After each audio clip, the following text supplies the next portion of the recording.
everyone. We're back with Letters from Heaven. We're going to be reading excerpt 5, Mariquitas. The congri was marvelous. Mommy and Lisa licked their fingers while they said how good it turned out. The only thing that felt strange was that Mommy didn't ask me how I've done it.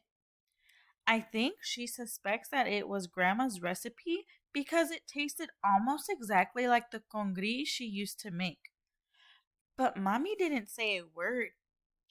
Now that I think about it, she doesn't talk about Grandma at all. It's as if Grandma was still sitting in her room watching the novela. Or even worse, as if she'd never even been here with us. Lisa talks about Grandma, but whenever she does, Mommy changes the subject. Yesterday, I went to the supermarket with Doña Esperanza because Mommy started working on Saturdays too. She says that without Grandma's social security check, we no longer have enough to pay the bills. How I wish she didn't have to work so much. What do you need, mija? Asked Doña Esperanza. Rice, beans, bread, I say, trying to remember the few dishes that I know how to prepare. And green plantains. What about chicken or meat? She asked. Or has that Lisa turned you into vegetarians? Lisa is not vegetarian, I correct her. She eats chicken. Well, I think a good piece of meat would do her some good, she says. That woman is so thin that if a strong wind hit her, she'd end up miles away. I don't know how to cook anything with meat yet, I tell her. You'll get there, she says while she puts some packs of meat into the cart. Unlike my mom, Doña Esperanza loves to talk about Grandma.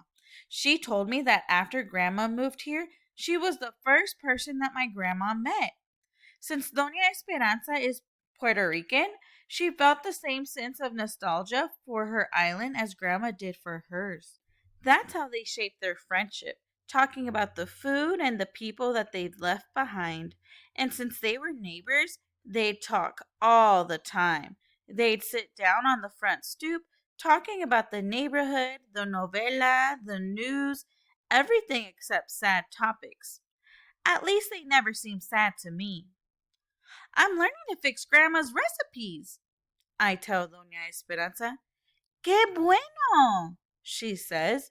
You know your grandma promised she'd teach me how to make her famous ropa vieja. But between one thing and the next, she got sick and we never got around to it. Well, if she sends me the recipe, I'll share it with you, Doña Esperanza, I tell her. I stare at her to see if she'd look at me funny. Thank you, Nina, she responds. I'd like that.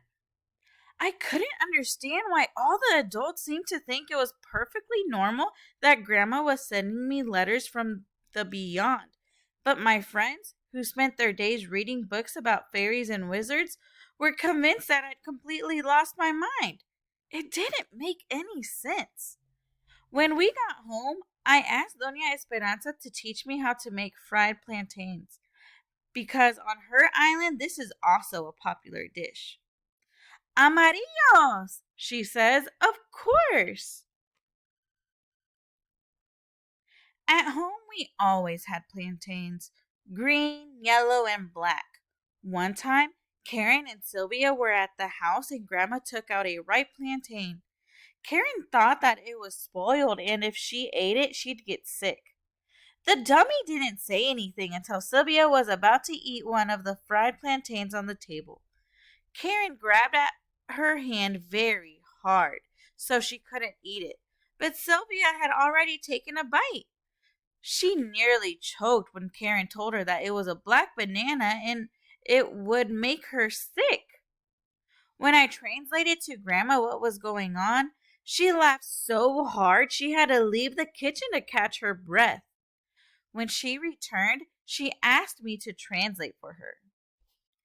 When plantains are fried green, they turn crunchy and are eaten with salt, she said. Like mariquitas. which happens to mean ladybugs. And the toadstools, those are just like mariquitas, but bigger. When plantains go from yellow to black, it's because they are very ripe. That means they will be very sweet when you fry them. Celeste, you're going to kill me, Karen said. First, you serve me a black plantain, and then you tell me that the green ones are filled with ladybugs? Grandma thought the whole thing was hilarious. After having a nice laugh, she took out a green plantain and sliced it into little rounds. She pointed to the plantain's little black specks. Mariquita, she said slowly. Karen and Sylvia repeated after her. Ladybug, Sylvia told Grandma, and Grandma repeated slowly. Ladybug. The memory makes me change my mind, and I asked Doña Esperanza to make mariquitas instead, even though I already know how to prepare them. Mommy doesn't let me fry things by myself because she's afraid the oil will splatter and I will get burned. Between the two of us, we cut the plantains into thin slices, and Doña Esperanza fries them. I think about my friends talking to Grandma and get a little sad. But Monday will be another day.